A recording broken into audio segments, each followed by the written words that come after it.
حضرت ابو سعید خدری رضی اللہ تعالیٰ عنہ سے روایت ہے کہ رسول اللہ صلی اللہ علیہ وآلہ وسلم ایک دن نماز کے لیے گھر سے مسجد تشریف لائے تو آپ نے لوگوں کو اس حال میں دیکھا کہ گویا وہاں مسجد ہی میں وہ کھل کھلا کر ہنس رہے ہیں، اور یہ حالت علامت تھی غفلت کی، زیادتی کی۔ اس لیے رسول اللہ صلی اللہ علیہ وآلہ وسلم نے ان کی اس حالت کی اصلاح کے لیے ارشاد فرمایا، میں تمہیں بتاتا ہوں، اگر تم لوگ لذتوں کو توڑ دینے والی موت کو زیادہ یاد کرو تو وہ تمہیں اس غفلت میں مبتلا نہ ہونے دے۔ لذتوں کو توڑنے والی موت کو زیادہ یاد کرو۔ اس کے بعد فرمایا، حقیقت یہ ہے کہ قبر یعنی زمین کا وہ حصہ جس کو مرنے کے بعد آدمی کا آخری ٹھکانہ بننا ہے، ہر روز پکارتی ہے، اور اس کی پکار کو وہی سن سکتے ہیں جن کو اللہ تعالیٰ سنانا چاہے۔ اور یہ مطلب بھی ہو سکتا ہے کہ ہر روز قبر زبان حال سے پکارتی ہے کہ میں مسافرت اور تنہائی کا گھر ہوں، میں مٹی اور کیڑوں کا گھر ہوں۔ اور قبر کی زبان حال کی اس پکار کو تو ہر بندہ ہر وقت سن سکتا ہے جس کو اللہ تعالیٰ نے زبان حال کی باتیں سننے والے کان عطا فرمائے ہوں۔ اس کے بعد آپ نے اس کی تفصیل بیان فرمائی کہ مرنے کے بعد جب بندہ کا واسطہ اس زمین سے پڑتا ہے اور وہ اس کے سپرد ہوتا ہے تو ایمان و عمل کے فرق کے لحاظ سے زمین کا برتاؤ اس کے ساتھ کتنا مختلف ہوتا ہے۔ چنانچہ آپ نے فرمایا، جب وہ بندہ زمین کے سپرد کیا جاتا ہے جو حقیقی مومن و مسلم ہو تو زمین کسی عزیز اور محترم مہمان کی طرح اس کا استقبال کرتی ہے اور کہتی ہے، مرحبا، میرا دل دیدہ و دل فرش راہ، خوب آئے اور اپنے ہی گھر آئے۔ تمہیں معلوم ہونا چاہیے کہ جتنے لوگ میرے اوپر چلتے تھے ان میں سب سے زیادہ محبوب اور چہیتے مجھے تم ہی تھے، اور آج جب تم میرے سپرد کر دیے گئے ہو اور میرے پاس آ گئے ہو تو تم دیکھو گے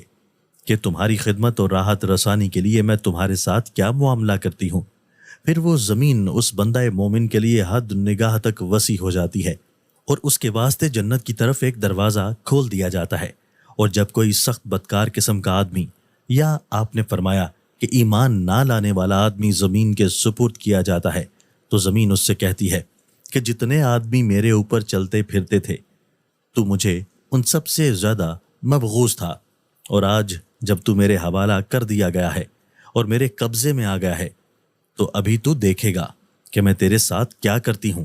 آپ نے فرمایا کہ پھر وہ زمین ہر طرف سے اس کو بھینچتی اور دباتی ہے، یہاں تک کہ اس دباؤ سے اس کی پسلیاں ادھر ادھر ہو جاتی ہیں۔ ابو سعید خدری رضی اللہ تعالیٰ عنہ کا بیان ہے کہ حضور صلی اللہ علیہ وآلہ وسلم نے اپنے ایک ہاتھ کی انگلیوں میں دوسرے ہاتھ کی انگلیاں ڈال کر ہم کو اس کا نقشہ دکھایا۔ اس کے بعد فرمایا، پھر اس پر 70 اژدہے مسلط کر دیے جاتے ہیں، جن میں سے ایک اگر زمین میں پھونکار مارے تو رہتی دنیا تک وہ زمین کوئی سبزہ نہ اگا سکے۔ پھر یہ اژدہے اسے برابر کاٹتے نوچتے رہتے ہیں یہاں تک کہ قیامت اور حشر کے بعد وہ حساب کے مقام تک پہنچا دیا جائے۔ ابو سعید خدری بیان کرتے ہیں کہ اور حضور صلی اللہ علیہ وآلہ وسلم نے یہ بھی فرمایا کہ اس کے سوا کچھ نہیں کہ قبر یا تو جنت کے باغیچوں میں سے ایک باغیچہ ہے یا دوزخ کے خندقوں میں سے ایک خندق۔ تشریح: قبر کے عذاب و ثواب کے متعلق پوری تفصیل سے گفتگو پہلی جلد میں کی جا چکی ہے، اور عقل کی خامی کسے جو سوالات اور شبہات اس بارے میں پیدا ہو سکتے ہیں ان کا جواب بھی وہیں دیا جا چکا ہے۔ یہ بھی وہیں بتایا جا چکا ہے کہ قبر سے مراد عالم برزخ کا ٹھکانہ ہے، خواہ وہ اصطلاحی قبر ہو یا کچھ اور۔ نیز وہیں یہ بھی بتایا جا چکا ہے کہ ثواب یا عذاب کی تفصیلات میں جہاں جہاں حدیثوں میں 70 کا یا اسی طرح کا کوئی دوسرا بڑا عدد آتا ہے تو اس سے مراد صرف کثرت اور بہتات بھی ہو سکتی ہے۔